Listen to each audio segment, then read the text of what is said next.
Dr. Armando Bartolazzi, the chair of the session, Dr. Susanna Jacob, WHO Director, Regional Director for Europe, Excellencies, Ministers, Excellencies, Heads of Delegation, Honorable Delegates, colleagues, and friends. As I said this morning, it's a great honor to be here in the eternal city, Roma. You have a busy week ahead of you, I know, and with several important matters to discuss and resolutions to pass. There are many encouraging signs of progress in this region in relation to each of the triple billion targets. As I said this morning, Europe has some of the world's most advanced health systems, the highest rates of service coverage, and the lowest rates of catastrophic spending. In many ways, many European countries are a model of health equality for the rest of the world. And yet, we know there is a lot of inequality in Europe between East and West, between North and South, between rich and poor, between citizens and migrants, as we have discussed during lunch.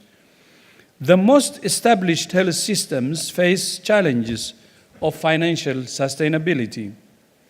Although Europeans enjoy the world's lowest rates of catastrophic spending, even in Europe, there are people who experience financial hardship because of out-of-pocket health spending. That means more people in this region are being forced to make difficult choices between health and other basic needs. Tomorrow, my colleagues from the regional office will be presenting new evidence about financial protection in Europe. You're aware of these issues, and you're working to address them. The meeting in Tallinn in June emphasized that inclusion. Investment and innovation are essential building blocks of health systems of the future. And the meeting in Sitges in April this year brought an important focus to building health systems to address the burden of non-communicable diseases. The resolution before you this week is a powerful statement that universal health coverage is a journey and not a destination. No country and no region can ever afford to rest. There are always new challenges to overcome. There are always gaps in service coverage to fill. There are always people being left behind. The resolution calls on you to design health systems that are uniquely tailored to the challenges you face. It calls on you to emphasize equity with a special focus on the poorest and most vulnerable. It calls on you to increase your investments in health and to seek efficiency gains to ensure you get the most health for the money. It calls on you to keep a close eye on out-of-pocket spending, especially for medicines. It calls on you to prioritize primary health care with a focus on health promotion and disease prevention. It calls on you to invest in health workers. And it calls on you to invest in research and innovation so that your health systems keep pace with shifting needs and expectations and are based on the best evidence. I echo each of these calls. As I said in the morning, Europe inspired me to believe in universal health coverage because you're really doing well.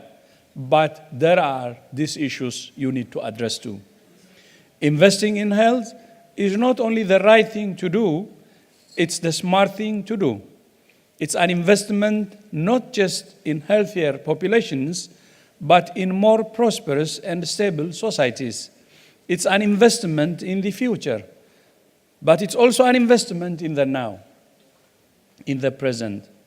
Next month, we will gather again in Astana to celebrate the 40th anniversary of the Almaty Declaration. I thank my sister Susanna and my brother Dr. Birtanov, the Health Minister of Kazakhstan, for their leadership in bringing this important event to fruition. But we're not simply looking back on the past 40 years. We're looking forward. We're looking forward to societies and governments that prioritize, promote, and protect people's health. To people and communities empowered and engaged in determining their own health. To sustainable health care that's available, accessible, and affordable for everyone, everywhere. And to quality health care of that serves people with compassion, respect, and dignity. This is what primary health care means. This is what health for all looks like. I'm pleased to see that alongside the resolution on universal health coverage, you're also considering a resolution on public health for sustainable development. This is very encouraging. It recognizes that to build the healthier, more prosperous societies we all want, health systems cannot simply treat the sick. That's like fighting a fire with a garden hose. We must protect the healthy by addressing the root causes of ill health, the social, economic, commercial, and environmental factors that are the reasons people end up in our hospitals. We must make it easier for people to choose the healthy option. Encouragingly, the European region is on track to meet the SDG target for a 1/3 reduction in premature mortality from non-communicable diseases by 2030. But there is much work to do. Data published just this week by the International Agency for Research on Cancer shows that Europe is home to 23% of the world's cancer cases and 20% of cancer deaths, even though it accounts for just 9% of the world's population. Although lung cancer is falling among men, it's rising among women, particularly in Northern and Western Europe. But in other areas, Europe is leading the way. There are many lessons in this region from which the rest of the world can learn. Just this year, Ireland and the United Kingdom introduced taxes on sugar-sweetened drinks, and Norway increased its levy. Many of your countries are also leaders on plain packaging and tobacco taxation. But although tobacco taxation is higher in this region than many others, there has been little progress in recent years. Less than half of your countries tax tobacco at the recommended level. This is an easy win, both for reducing tobacco use and for generating revenues for your health systems. Alcohol consumption is higher in Europe than anywhere else in the world. But it's encouraging to see many of your countries taking measures to reduce harmful alcohol use through taxation, labeling, marketing regulations, and more. Keep going. Indoor air pollution is not the problem in Europe that it is in Asia.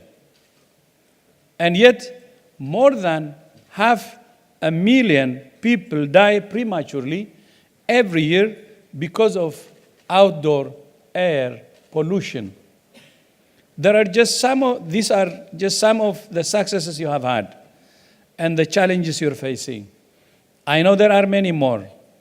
Addressing this and other risks pays huge dividends. It keeps people out of hospitals, in their communities, working, learning, innovating, and contributing to society.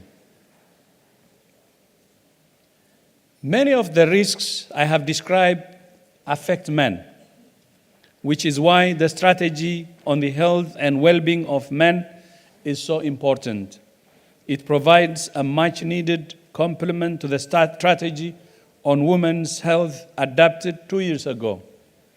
Men have unique health needs that require a unique health response. Men can also suffer from health inequities and discrimination based on their age, race, class, ethnicity, sexual orientation, and gender identity, among others. The strategy and its 5 priority areas cover a wide range of actions that all countries can take to address those needs. It includes health policies that address key risks for men's health, including alcohol, tobacco, road injuries, and mental health. Addressing gender norms that contribute to health risks for men and women. Engaging men in preventing violence. Addressing men's unmet needs for sexual and reproductive health. Empowering men to play their part in promoting and protecting the health of women. And engaging men as users of health services in designing systems that are uniquely adapted to their needs. All of the measures you're considering this week require investments. Nothing comes for free, but it's critical that countries see them as investments and not costs. They're investments in a healthier Europe.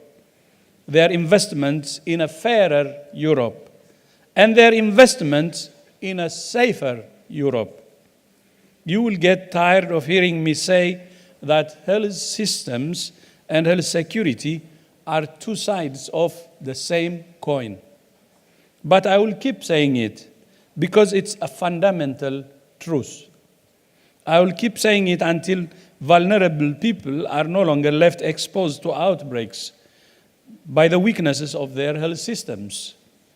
The 2 most recent Ebola outbreaks in the Democratic Republic of the Congo show that we have come a long way. The changes we have made to make our emergency operations more agile and responsive are working. Together with our partners, we are saving lives. But we can always do more. Last week, we held the first meeting of the Global Preparedness Monitoring Board in Geneva. This is a new mechanism put together by WHO and the World Bank to monitor the world's readiness for outbreaks and other health emergencies. Its job is to identify gaps in the world's defenses and to keep all of us accountable for filling those gaps. We are only as strong as the weakest link. The world is as vulnerable as its most fragile health system. We are still vulnerable. Europe may not face regular Ebola outbreaks, but you do face other weaknesses that pose major threats to the region's people. Declining vaccination rates are allowing measles to make a comeback in Europe. The region is on track for the most measles cases in a decade. You must address this outbreak with the same urgency as you would any other. Its effect is the same: lives lost to a preventable disease. Vaccines are the cornerstone of health and well-being. I urge you this week to commit to fully implementing the European Vaccine Action Plan. Colleagues, ladies and gentlemen, in the coming weeks and months, you will be hearing more about how WHO is transforming to put countries at the center of everything we do. But the clearest example is our program budget for 2020 and 2021. The budget has been developed based on country priorities. Its focus is on strengthening the capacity of our country offices to deliver impact. As you will hear, we're proposing an almost 30% increase in technical capacity for country offices, while the headquarters budget will stay flat. This is what it means to put countries first. This is part of our commitment to leaving no one behind. The good news is that the 2018-2019 budget is already more than 90% financed. We're grateful to all member states for this vote of confidence, and thank you so much. I also want to emphasize that WHO's transformation is linked closely with the wider UN reforms. Both the GPW and the new UN resident coordinator system will take effect as of the 1st of January next year. This is a great opportunity for us to become more effective to deliver as one. We must all break out of our silos and work together with colleagues from across government and across the UN family. That's exactly what the Sustainable Development Goals demand of us.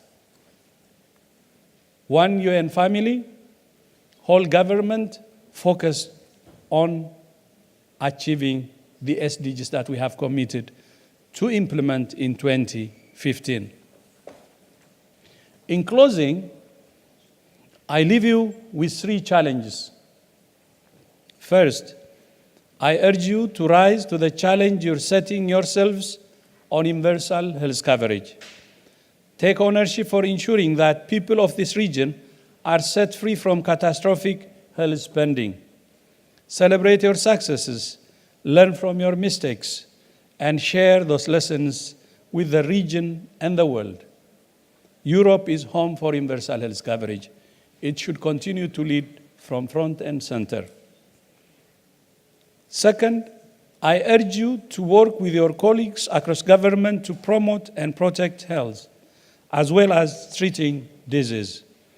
The causes of ill health are complex and dynamic, so must be our response. Create cleaner environments, build safer roads, and do not be afraid to stand up against powerful industries that profit from harming health. Third, I urge you to fight declining vaccination rates head on. Do not allow this problem to become worse than it already is. Lives are at stake. Children are dying. I recognize that this is a complex problem. I recognize that there is no silver bullet. But if you can't address these issues, who can? You're the people who have been charged with protecting the health of your people. You have resources at your disposal and science on your side. Thank you to all of you for your commitment and dedication. Thank you for everything you do every day to promote health, keep the world safe, and serve the vulnerable. Thank you so much, and see you in Astana. Vielen Dank, merci beaucoup, spasiba, grazie mille. Thank you so much.